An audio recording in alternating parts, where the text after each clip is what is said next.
Welcome back to TeshKidFX for another GRT price prediction update, which at the time of this recording is holding below the 20-day MA here on the 1-hour chart, which is now acting as resistance for us to continue gearing up. We have also continued to obey the Elliot wave structures, where we had been seeing a bit of a breakdown to the lower side in the formation of this wave 2 in a move that has now fully maximized our minimum retracement areas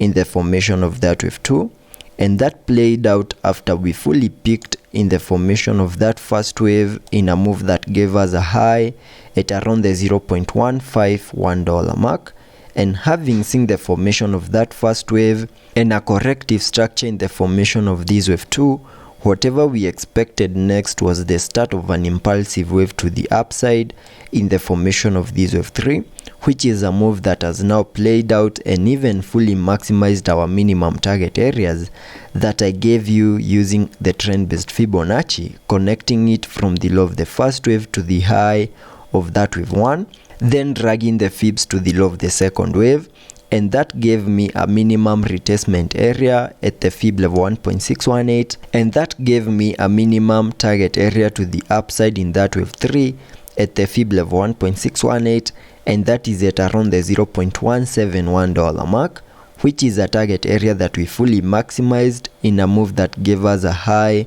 at around the $0.1756 mark. And having fully maximized our target areas and also giving us the high for that wave 3, whatever we expected next was the corrective structure in the formation of this wave 4, and using the Fibonacci's, connecting them from the low of the first wave to the high of that wave 1, that gave me a minimum retracement area between the fib level 0.5 and the fib level 0.382, which is a target area that we fully maximized. And the moment that we lost the fib level 0.5, that's when we started having issues with this fourth wave to the lower side. And you can see that the fourth wave down here has also retraced into the wave 1 territory,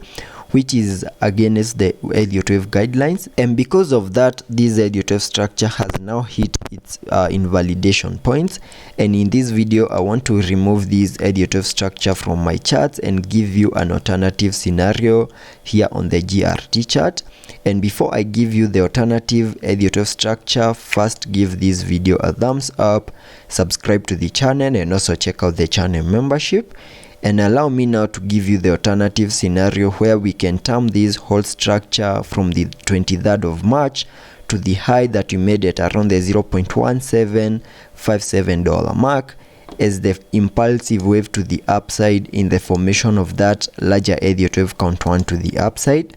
And having seen the high for this first wave, whatever we expected next was the corrective structure in the formation of this wave 2, before we can start gearing up in the formation of that wave 3, then expect a wave 4, then continue gearing up in the formation of that wave 5. And if this is the case, I can also give you target areas to the lower side in the formation of this wave 2 and areas on the Fibonacci's that GRT needs to continue holding within for us to still say that whatever we are seeing is a corrective structure in the formation of this wave 2. By connecting the Fibonacci's from the low of the first wave to the high of that wave 1, and that now gives me a target area in the formation of that wave 2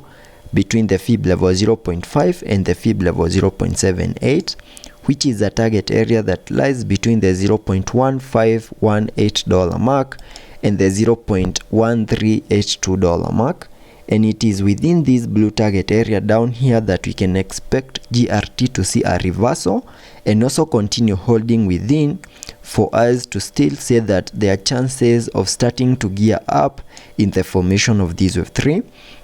And at the time of this recording, you can see that we have managed to get into that minimum retracement area, and there are chances that we are going to see further breakdown and fully maximize the target area before we can start gearing up in the formation of that wave 3. So that is what I'm expecting here on the GRT chart on the short-term scenarios, and those are my breakdown targets, having minimum target areas between the $0.1519 mark and the $0.1384 mark. And if by any chance we manage to break out of this blue target area and continue pushing even lower, then that would be suggesting a more bearish Elliot wave count here on the GRT chart. But for this video, I want to just stick to this Elliot wave structure, and in case we see further breakdown, then I'll be giving you the more bearish count here on the GRT chart.